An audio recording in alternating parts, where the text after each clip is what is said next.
আসসালামু আলাইকুম। আশা করি সবাই অনেক বেশি ভালো আছেন। আসলে আমি সকাল থেকে আজকে ব্লগটা শুরু করছি। অনেক ছোট্ট একটা ব্লগ আপনাদের মাঝে নিয়ে আসলাম। আসলে আজকে আমি ব্লগটা ধরছি সকাল থেকে। আসলে যেহেতু গ্রামের বাড়িতে যাব, বিয়ের অনুষ্ঠান, তো সকালে একটু এই যে আমার পছন্দের একটা ড্রেস পরি না, খুবই সকালে ঘুম থেকে উঠেছি 7টা বাজে। যেহেতু গ্রামের বাড়িতে যাব বিয়ে, তো 12টার ভিতরে ওইখানে গিয়ে উপস্থিত হবে। তো এই কারণে অনেক সকালে ঘুম থেকে উঠছি।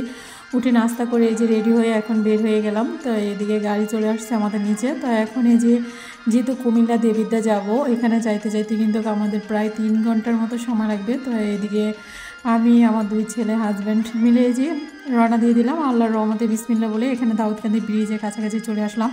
তো এই যে আসলে কিন্তু গ্রামের পরিবেশের মতো কোনো কিছুই তুলনা হয় না। তো এদিকে যাই হোক, কথা বলতে বলতে আমরা চলে আসলাম বিয়ে বাড়িতে। তো এসে দেখি এখানে ভাইয়া মাছ ধরতেছে জাল দিয়ে। তো আসলে ভাইয়া বলতে কি আমার জালের ভারী এটা, তো জালের ভাইয়ের ছেলের বিয়ে।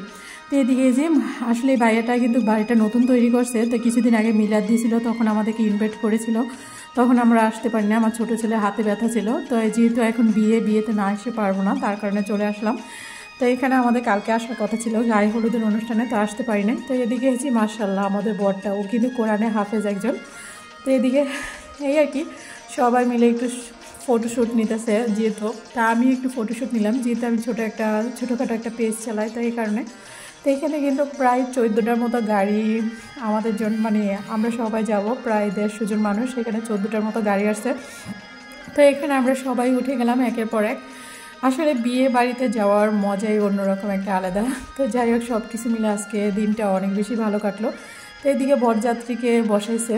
তো এদিকে এই যে মাশাআল্লাহ বউটা কিন্তু অনেক বেশি সুন্দর। আসলে ওকে নাকি বাস্তবে অনেক বেশি সুন্দর লাগে, মেকআপ করার কারণে একটু বেশি গর্জিয়াস দেখা যাচ্ছে। তারপর বিয়ে তো মজার সব খাওয়া দাওয়া। তো এদিকে খাবার খেতে বসলাম। আসলে খাবারগুলো আসলেই বিয়ে বাড়ি যেহেতু অন্যরকম মজা। তো এদিকে আমাকে কিন্তু আস্তে একটা মুরগি দিচ্ছে, এই মুরগিটা আমার পক্ষে খাওয়া সম্ভব না। তো আমি মুরগিটা নষ্ট না করে, আমার পাশে আরও 2টা বেবি ছিল, ওদেরকে একটু একটু করে দিছি। যেহেতু আমরা বেআইনদেরকে সবাইকে আস্তা মুরগি দেওয়া হয়েছে।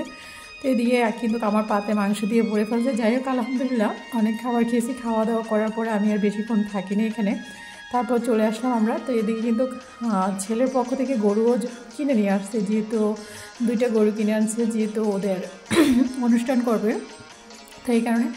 আর এদিকে সবাই ফুলসজ্জা খাট সাজা ছিল, আমি একটু পরে একটু আসছিলাম। আর এদিকে মেয়ে বাড়ির পক্ষ থেকে অনেক কিছু গিফট পাঠাইছে, আরও অনেক গিফট পাঠাইছে। এরকম কোন কোন অঞ্চলে পাঠায় অবশ্যই কমেন্টে জানাবেন। আসলে মেয়ের কি বলে বেলুন পেরি বলতে সব কিছু অ্যাভারেজ দিয়েছে। তো এগুলো আবার অন্য রঙে ছিল, এত কিছু আমি ভিডিও করি নাই। তো যাই হোক, এখানে কিন্তু বউ জামাইকে একসাথে বসায় মিষ্টি মুখ করানো হয়েছে। তো এদিকে এই যে খাটটা কিন্তু একবার এসে ভিডিও করছিলাম, তারপরে দেখি আবার করছে। আর এই রুমটা কিন্তু ফুল দিয়ে ভরে ফেলছে, অনেক ফুল ছিল।